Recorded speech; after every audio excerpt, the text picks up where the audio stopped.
peu importe la religion qu'une personne professe dans sa vie privée. Tant que nous suivons tout le principe de la liberté, c'est-à-dire la liberté de penser, de croire et d'agir comme nous le souhaitons, tant que nos croyances et nos actions n'empiètent pas sur la liberté des autres de croire ce qu'ils veulent.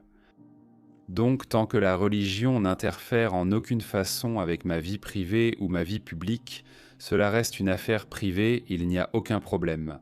Le problème, c'est que la logique de la religion conduit à croire en des principes moraux absolus qui sont considérés comme vrais. Ce qui signifie que tous ceux qui ne sont pas d'accord avec vous ont forcément tort, et donc ils doivent être ramenés dans le droit chemin. C'est-à-dire que tout le monde doit se soumettre à la vérité. Donc tant qu'ils ne croiront pas cela, nous n'avons pas de problème. Mais comme vous le savez, c'est un problème. La tendance à croire qu'il existe des forces surnaturelles à l'œuvre dans le monde est irrationnelle. Et si vous croyez cela, qu'est-ce que vous croyez d'autre ?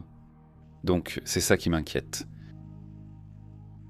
Et en plus, la croyance que cet agent surnaturel peut nous transmettre des valeurs morales absolues et réelles qui sont vraies et que toutes les autres, qui ne sont pas d'accord avec cela, sont fausses.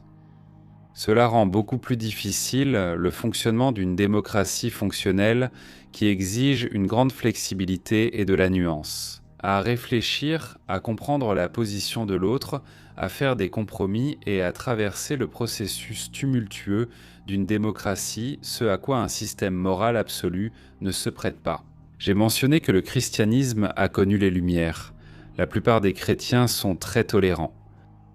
Néanmoins, la trajectoire à long terme au cours des derniers siècles a été celle d'un nombre croissant de démocraties libérales laïques. Il n'y en avait aucune en 1900. Aucun pays n'autorisait les femmes à voter.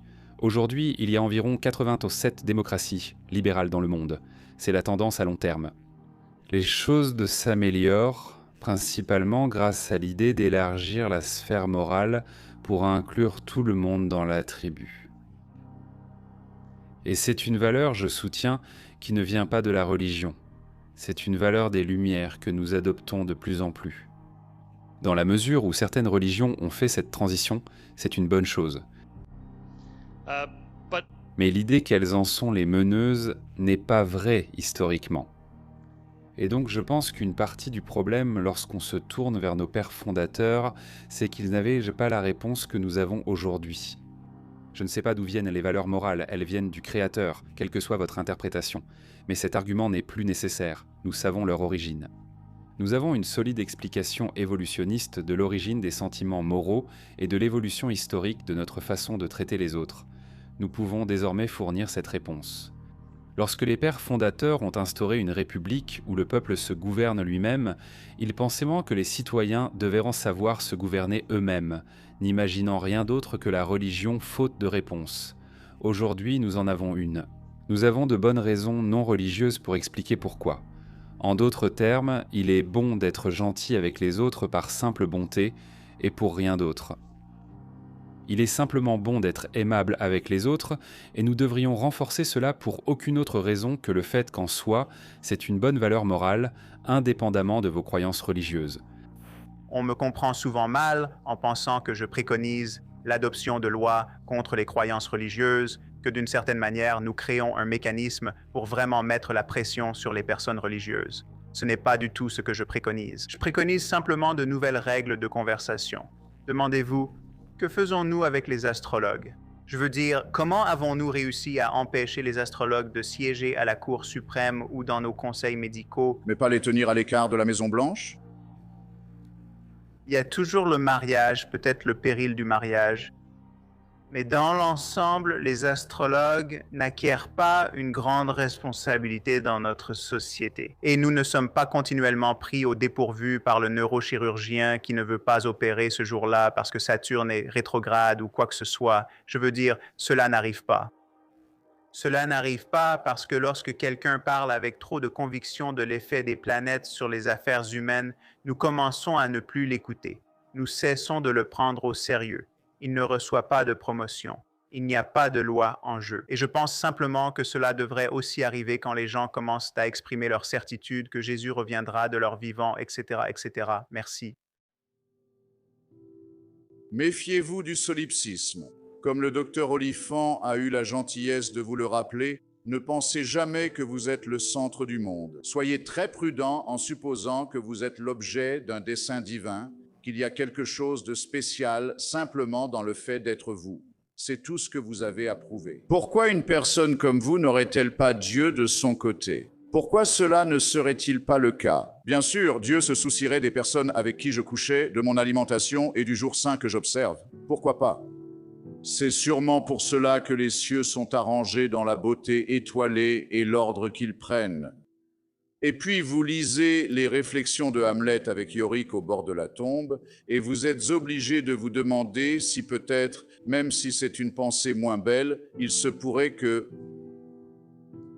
les galaxies ne sont pas arrangées en pensant à vous. Le plus grand facteur prédictif de la religion de quelqu'un, c'est la géographie, l'endroit où vous êtes né étant le meilleur indicateur du type de religion que vous pourriez finir par avoir. Ce n'est pas parce qu'une chose est courante chez nous qu'elle est vraie. Le sexisme et le racisme sont répandus partout sur la planète. Tout au long de l'histoire, il y a eu des cultures humaines farouchement racistes, pensant que leur race était la meilleure et que les autres étaient soit sous-humaines, soit inférieures. Le caractère universel d'une croyance signifie-t-il qu'elle est juste? Nous avons maintenant développé un lobe frontal qui nous permet de raisonner. Nous nous sommes appris certaines choses sur la manière de dépasser ces tendances instinctives qui peuvent nous pousser à racistes, sexistes, xénophobes ou religieux. Nous pouvons dépasser ces choses-là. La vérité se décide-t-elle par un vote? Est-ce qu'on vote? Y a-t-il un Dieu ou non? Levez la main. Jerry a dit qu'il y a des preuves qui sont testables, mais il ne les a pas encore présentées. Il le dit. Il l'a dit 2 fois maintenant, mais il ne l'a pas vraiment mis sur la table. Donc, l'universalité d'une croyance ne signifie pas qu'elle est vraie ou fausse. Cela dépend du pays dans lequel vous vivez. Si vous vivez dans l'Utah, devenons tous mormons. Je veux dire, bon sang, le plus grand nombre là-bas croit à la tablette magique, aux pierres magiques et à l'ange Moroni. Je veux dire, et ce sont des êtres humains modernes, informés scientifiquement, qui croient à ces idées folles.